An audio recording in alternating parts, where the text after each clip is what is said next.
your ears. We okay? All right, thank you so much for having me here this morning. A little softer. We okay? I don't want to hurt your ears with screeches. All right, thank you so much for having me here this morning. I'm really excited to share this information with you. I believe that the most important thing that entrepreneurs need is the ability to express what their business does in 8 words, 10 words. I hope that I can convince you of this, that the number one way that you will be successful is if you can tell someone immediately what it is you do, right? How long do you have my attention span when you're trying to get me to buy something from you? I don't pay attention very long, right? And you people are younger than I am. Your attention is even shorter than mine, right? Perhaps. We have 10, 15 seconds to make ourselves interesting, to make ourselves memorable in such a way that people will pay attention to what we have to sell to them, right? How long do you have a venture capitalist on the telephone? If I call up an angel, that's right, I have 10 seconds. 10 seconds to get your attention. So that's what I want to talk about today. I want to work today on 10 seconds, okay? Slide, please. So first of all, I want to say how much it's an honor to be here today. It's just a huge honor to be invited to come and speak with you. I don't know if you know this, but IIT is famous around the world. Even in America, we know how smart you people are, right? So it's a huge honor to be here today. I love it. I'm just so happy to be here. Also, I want to thank Ayush and all of the team who have put this together. They've done such a good job and made me feel so welcome, and they're taking great care of me. It's just fantastic. Slide, please. So what I want to do today, what the goal of a great pitch is, right? I want to teach you how to make a great elevator pitch, value proposition, some 10 seconds that are memorable. My first goal is that you be remembered. I want you to remember me after 10 seconds. And the second thing I want is my 10 seconds to be so interesting that you go, okay, I got to hear more about that. Okay, I'm in an elevator, and this is my floor, but I'm going to ride up and down with you for a while because I want to hear more about what you're doing. All right? So that's our goal. Slide, please. Another thing I want to focus on is we want to talk about what people want, not what they need. Right? There's a huge difference there. I will pay a lot more for what I want than what I need. Right? I sacrifice needs all of the time because of what my children want. Right? We do things because of our desires. Slide, please. And another important part of that is when we're talking to people and we're trying to convince them to do something, you can't tell me the benefit of the product. If you buy this product, it's 12% more efficient for your office, and your office is going to be better, and you're going to have better. That doesn't impact me. Slide, please. What I want to know is, what's the benefit of the benefit? In other words, if I bring your software, if I decide to buy your product from you, I understand that the company is benefited, but how do I as a person benefit? Because I'm much more concerned about me than my companies, aren't you? Who's the number one most important thing in the world to me? Me, that's right. And so when you're selling someone, don't tell them the benefit of these. Here are all of the characteristics of my product. It goes at this speed, it's this fast, it's this effective, it's this efficient. What the person listening wants to hear is, if you buy this product, your boss will like you more, right? Have you ever heard the expression, nobody ever got fired from buying something from IBM? It's true. You cannot go into your boss and say, well, I bought the IBM, you're going to fire. No. There's safety in that, right? And so that's one of the benefits of the benefit. Slide, please. So here is the agenda. What we're going to do is something a little bit different. I'm going to introduce 14 rock songs that you may or may not know. Some of this is American, all of it's American music, and I'm sorry for that. I don't know the Indian stars to incorporate them. And you'll recognize some of the songs, and you won't recognize some of the songs. But it doesn't matter. The songs are just there to make the process more enjoyable, to give the process names, okay? So what we're going to do is I'm going to have 7 ways of making an elevator pitch that I call guts. These are things that are designed to make you feel something here in your stomach. Wow, that makes me feel something. Or something here in my heart. Or something here in my tear ducts. Wow, that makes me want to cry, right? And then we're going to talk about how to structure those, and we call those bones. the things that hold the elevator pitches up. So we have 2 sets, 7 and 7. Slide, please. The first 7, these are the guts, and we're going to go through them one by one and figure out how we can make our business pitches really impact people. So slide, please. So here's our first star. Do you recognize this? Lady Gaga, right? I don't like music. Let me start off. I'm not a music person, right? The songs I like, my favorite band, died in 1987. So for me, music ended in 1987. And I go through life and I hear music on the radio or in the elevator, but I don't ever pay any attention to it. I'm not a music person. And so I was going through life and I heard these songs, and I kept watching the news, and they were talking about this crazy person named Lady Gaga. And she showed up at an award ceremony wearing solid meat. That dress is made out of cuts of meat. And you see that red thing on her head? That's a big blob of meat. Why would she do that? So that she would get on the news, right? Slide, please. The week after that, she showed up in an egg. That's her, inside that egg. And of course, I was hearing all of this. You know, I was hearing that, who is this person who would show up in an egg? That's crazy talk, right? So I was paying attention. Why isn't the sound going? The music should be playing now. We should have music to accompany me. Here we go. So here's a Lady Gaga song that I was hearing in my life, but I had no idea this was Lady Gaga. The only reason I knew Lady Gaga was because she was wearing meat and dressing up like an egg. But I actually like this song. This is a song that I've heard. I was like, oh, this is Lady Gaga? I like this. Do you know this song? Want me to dance? Slide, please. So what Lady Gaga is doing is capturing one of the most essential things that we feel, the shock of something new.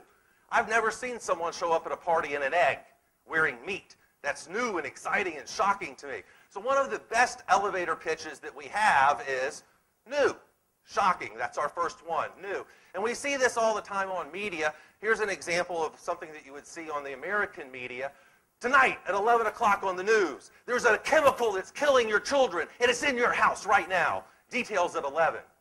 And so you stand there waiting. Oh my gosh, I have to wait. I'm killing my child. I don't even know it. And then when does that come on? At 11:27, right? And then they come out and they say, there's a new study that says that if you drink chemicals right out of the bottle like this, that it's bad for you. We knew that, right? So the media is tricking us to pay attention by claiming to have something new. Slide, please. So here's my very first elevator pitch. This is my elevator pitch from 1994. I started a company. It taught computer stuff to kids. We taught HTML, movie editing, C++ recursion. We would teach that to kids. And so it was a brand new thing. No one else had ever done summer camps. You know, summer camps is a huge industry in the United States, but it's horseback riding and mountain climbing and swimming. We introduced the world's first computer summer camp. Can you think of anything any dorkier? You know what the word dorky means? No. Loser. Boring. Right? But it was still shocking to people. And this was a very successful business our first year. This was in 1994 because it was new and different. And there was a demand for education like this for young people. They were very interested in it. So this elevator pitch worked great. Slide, please. Band number 2. Another thing that we intrinsically like to feel is that whatever we're doing is going to be easy, right? I love the idea of an easy sale. I love an easy test. I love an easy date. Anything that's easy to do makes me excited about it. And so we have, slide please. This is Leonard Skinner. You want to know this band?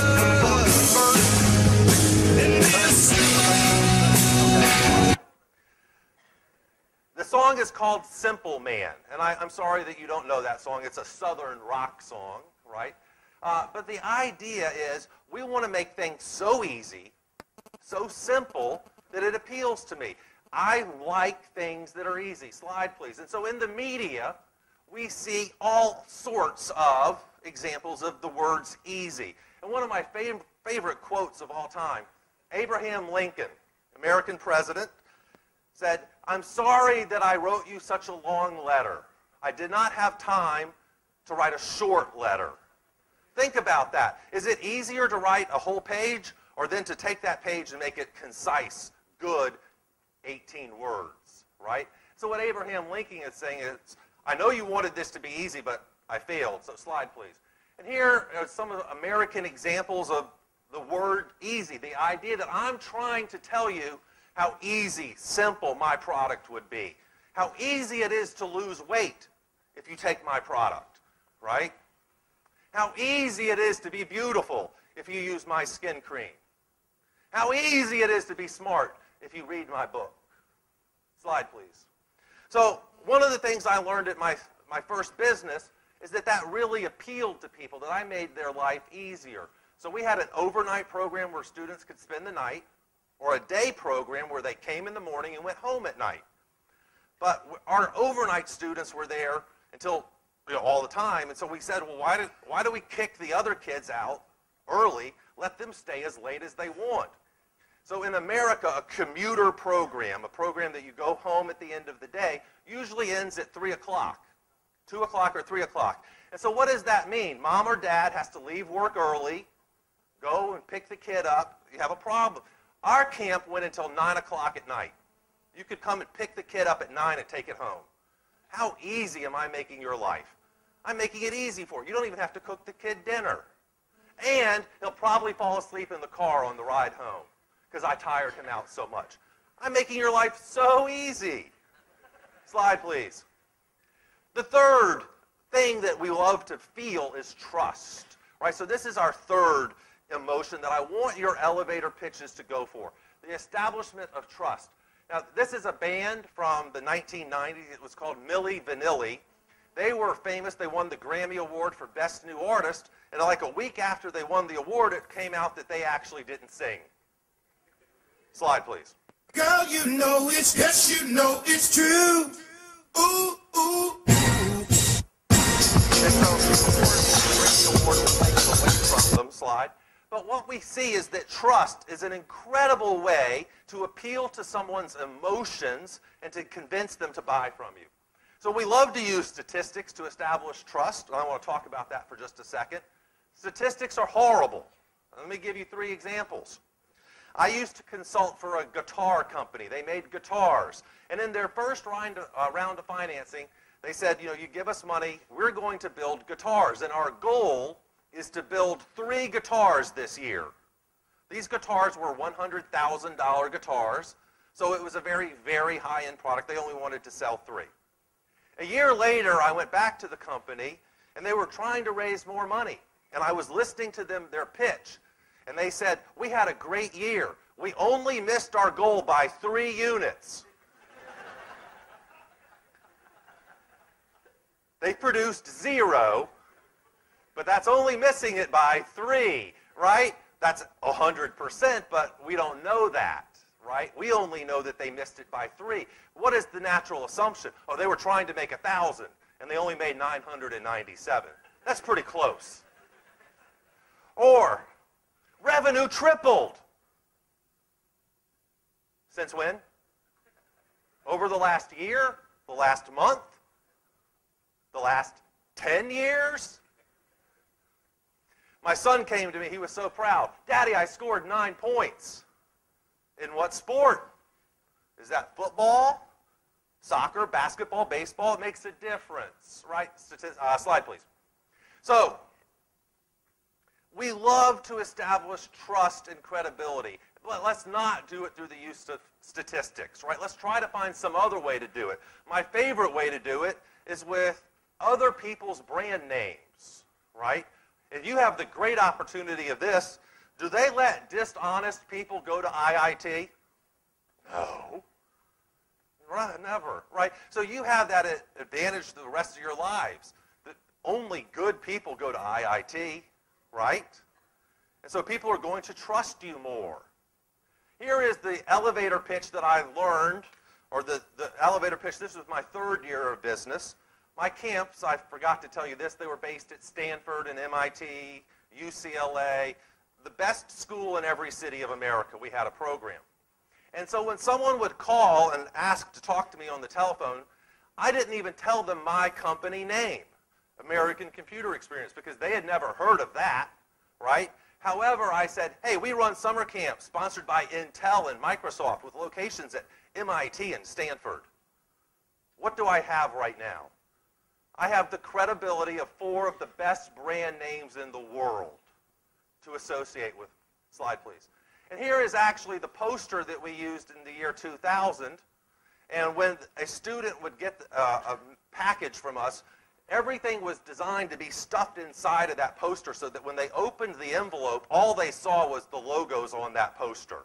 And there's some companies up there that are American that you probably haven't heard of, but I think you've probably heard of Sony, Adobe, Microsoft, Hasbro, Lego, Swatch, George Lucas, the guy who did that little Star Wars thing.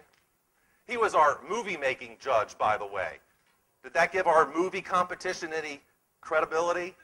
Right, of course it did. So here is how I established my credibility with a product and a brand name you'd never heard of. I wrapped myself in IIT Bombay,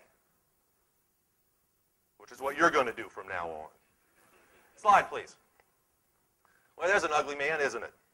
Anyone recognize this person? Steven Tyler from Aerosmith. Slide, please. Oh, backwards. There's supposed to be music here, too. I don't know why. But anyway, Aerosmith is a very, very loud band. They scream. They have, I mean, that's the way Tyler Smith looks. He's always up there going, ah, like that, right? He's a crazy guy. But he makes you feel emotion. Doesn't it look very obvious that he's got emotion right there? I mean, is there any lack of emotion? Slide, please. So the song that goes with this is called Sweet Emotion, one of Aerosmith's best songs, right? Because when I'm thinking emotionally, I'm not thinking with my brain. I'm thinking with my heart. And where do purchases usually come from? The heart, right? I don't buy things smartly. I buy something because, ooh, I want a Coca-Cola right now, so I'll buy a Coke. My child, daddy, daddy, daddy, daddy, daddy, daddy, buy this. Oh, shut up if you buy it, right? You know? So we make so many decisions on an emotional level, and so we really want to go after that. Slide, please. So here we have a famous American singer. She's a folk singer in America named Sarah McLachlan. And this is an ad off of TV. She's sitting there rubbing this dog saying, I'm collecting money for pets. And all of the money will go to save pets so that they don't get killed. And if you don't call 1-866-96722 right now, this dog is going to die. Really, I'm going to kill this dog on TV right now if you don't call. Right, they're just trying to grab at your heart and tear it in half. Right, but we can use that to our advantage in a good way. I think this is horrible. This is bad use of my heart. And every time I see her, I immediately change the channel. Right? Slide, please. But look at how I can take this and use it to my advantage. So again, back to my summer camp. My summer camp was for children who liked technology. A lot of those people in America are not happy. They're not socially accepted. The smart kids, I'm sure it's true here, get ostracized sometimes and get picked on. And so being a computer kid is a hard thing to do for a lot of kids. It's not an easy life to be a computer addict. What are you supposed to be? A cheerleader or a sports player or a football player, right? Those are the cool kids. The cool kids aren't the computer kids, right? But what if I could tell you, ma'am, if you send your child to me for 1 week, your child will be happy for the first time in his life. Your child is going to find people exactly like him, people that accept him or her for exactly who they are. We're going to teach your child that it's cool to be smart. How much would you pay for that? I know y'all are young, you don't have children. I have 3 children. I would pay anything for my child not to be hurt, wouldn't you? Anything. Absolutely anything. The money is irrelevant. You're talking about my child's happiness. I will cut off my left foot to make my child happy. Well, maybe not. But you understand my point, right? Those of us who are parents, we want nothing more than our children to be happy. And so if I got a mother on the telephone and I said, ma'am, I'm going to make your child happy for the first time, and I explained it to her and I said, ma'am, what's your credit card number? I need it right now because it's filling up fast. She would give it to me because I have sold her the #1 thing in the world, happiness for your kids. There's nothing more powerful than that. Slide, please. Number 5, people remember stories better than anything else. Stories stick in your mind, right? If I told you a list of facts, you would forget them. If I told you 3 stories, you might remember one of the stories. You might even remember the story well enough to tell one of your friends, but not remember what I was trying to tell you from the story, right? If the story's cute. So here we have an American folk singer. This is Johnny Cash. He was called the Man in Black. He died about 5 years ago, one of America's greatest singers. And almost all of his songs were stories, right? Slide, please. Well, my daddy left home when I was 3, and he didn't leave much to Ma and me, just this old guitar and an empty bottle of booze. Now, I don't blame him because he run and hid, but the meanest thing that he ever did was before he left, he went and named me Sue. Slide. So, the story is about a boy named Sue. Sue is a girl's name. Why would a daddy do that? To toughen the boy up, right? But that's a cute little story that song represents. And so whenever possible, I want to relate my value propositions to a story because people will remember the story. Slide, please. So here I have the exact same elevator pitch from the last time, but I've added a couple of details that make the story a bit more tangible. I take kids that have never been happy and make them happy. Just last week, I had a girl named Allison in camp, and her mother told me that she heard Allison laugh for the first time in 2 years. It's the same emotional impact from before, but now it has more substance, more depth, because I've created a story behind it. That mother, the mother I tell this story to, will call her husband and say, hey, honey, I just got the kids in a camp. There was this kid Allison there last week. And then the story is the way that the value proposition is perpetuated down the line, right? The story gives the mother something to tell the dad. It gives someone the ability to spread your elevator pitch for you. And the story is the easiest thing to remember, right?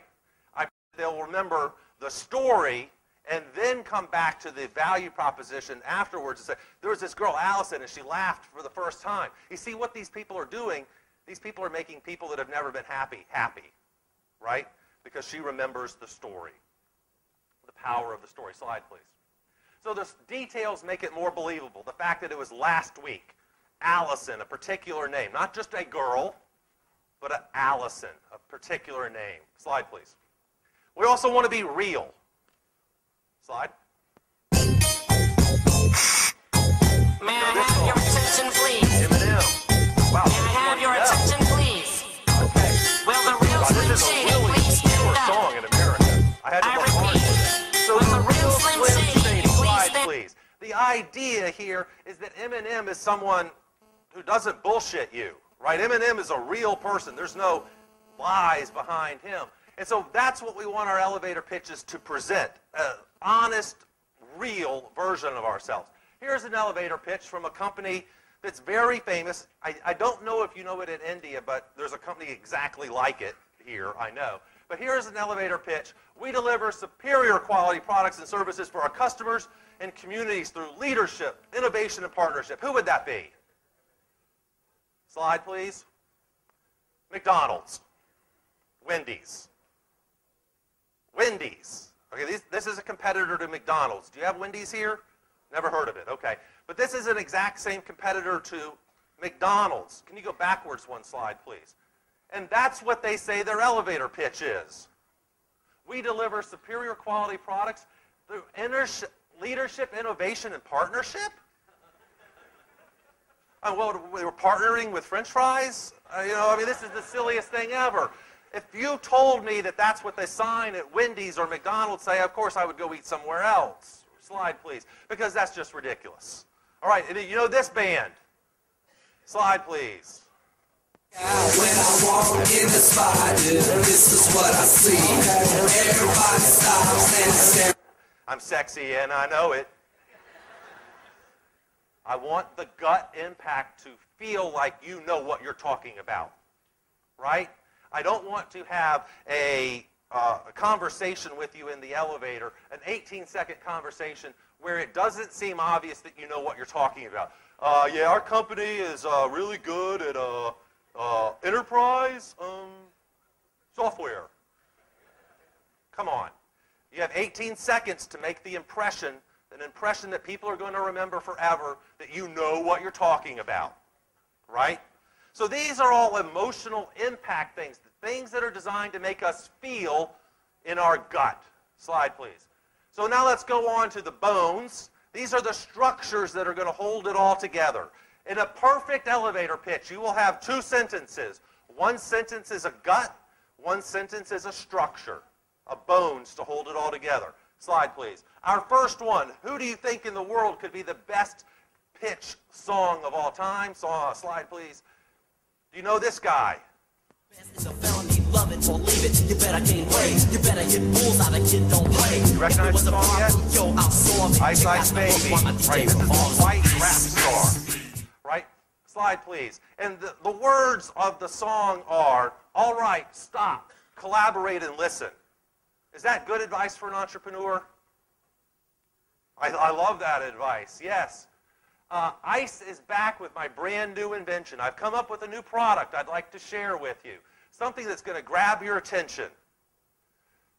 No matter what, if there is a problem, I will solve it. I love that as a definition of entrepreneurship. Entrepreneurs are people that solve problems on limited budgets. Entrepreneurs are people that solve problems on limited budgets. So the number one elevator pitch that I can think of is, you have a problem, I solved that problem. Do you people like to sleep in the rain? No. So you bought a house. Do you like to walk around naked?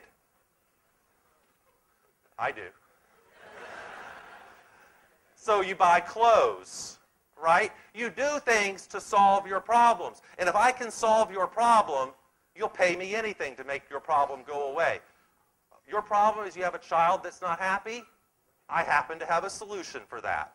I am the guy that takes unhappy kids and makes them happy.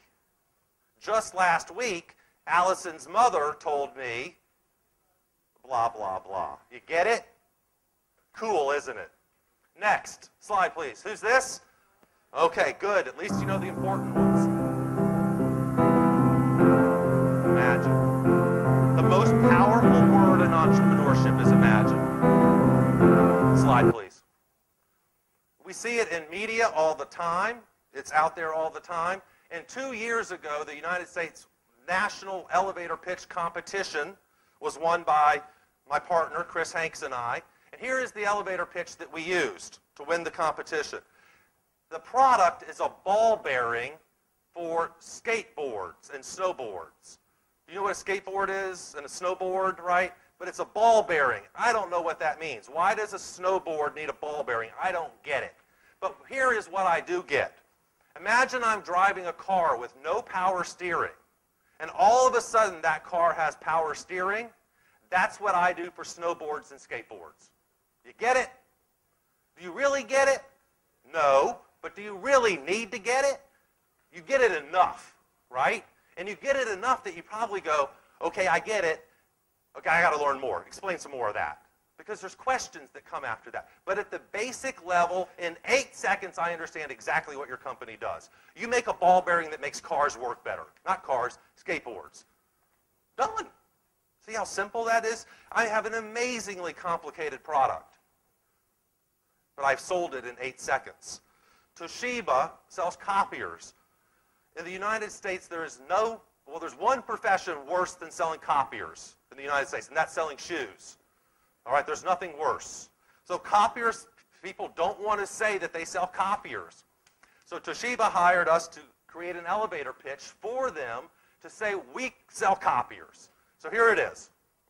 Imagine you're driving on the highway and it's backed up and your car is overheating and your air conditioning's not working and the person sitting next to you is yelling at you all the time. Now all of a sudden you're going 90 miles an hour in a brand new Porsche with a gorgeous person sitting next to you and your favorite song is on the radio. That's what we do for documents.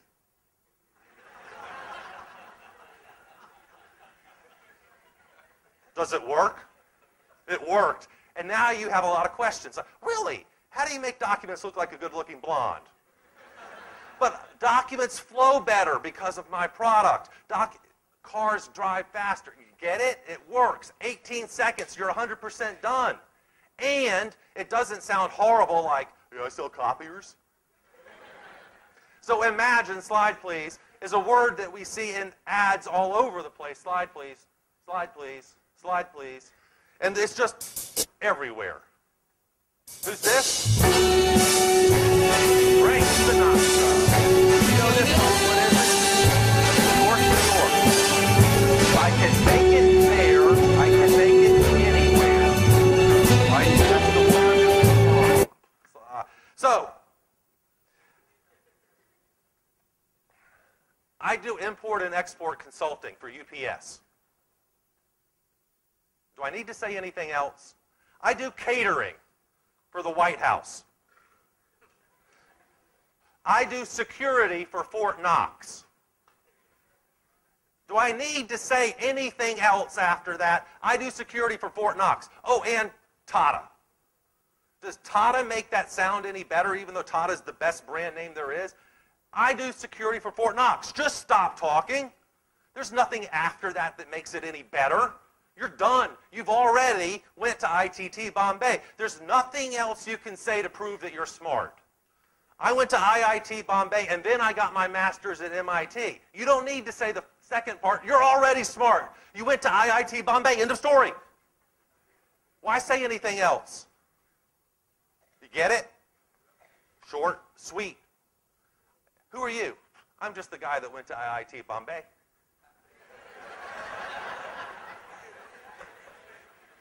Slide.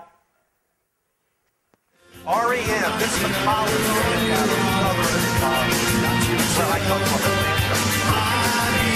They have a song called I Believe. I Believe. These are powerful words. You want to change the world.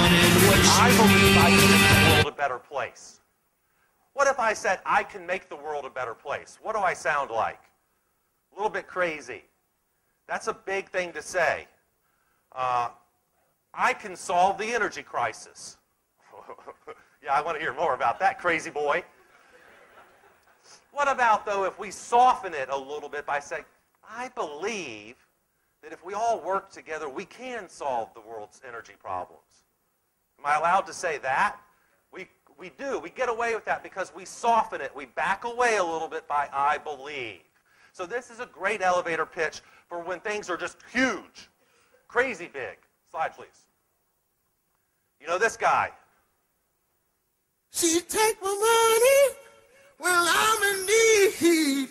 Yes, she's a trifling friend indeed. Oh, she's a gold digger. Well, Slide before the bad word. So we're about to get the bad word there that we're not allowed to say anymore in America. Gold digger is one of our very, very specific elevator pitches. We only use this in a very specific instance. Really, I don't think your product's any good. I think what your idea is stupid. Oh, really? IBM just bought it. We called that gold digger. Just shuts you down by past success. You don't really seem that competent to me. Oh, really? IIT Bombay admission office thought I was competent. You get it? Shut people down by past success.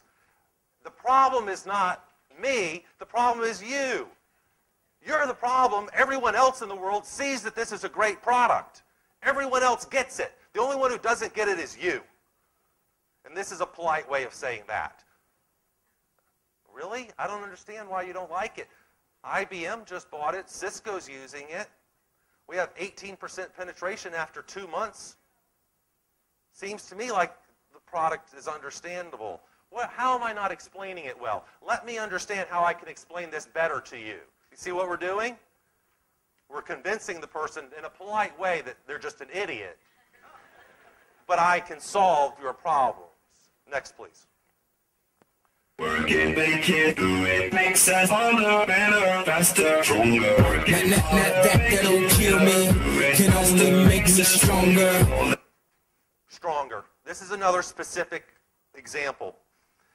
I just lost 90% of my business. I am almost going to go bankrupt. The only way that I will survive is if I satisfy you 200%. I understand that I'm in a situation right now because of my past mistakes where I must perform exceedingly well to satisfy you. My mistakes in the past will make me stronger and better qualified to serve your needs.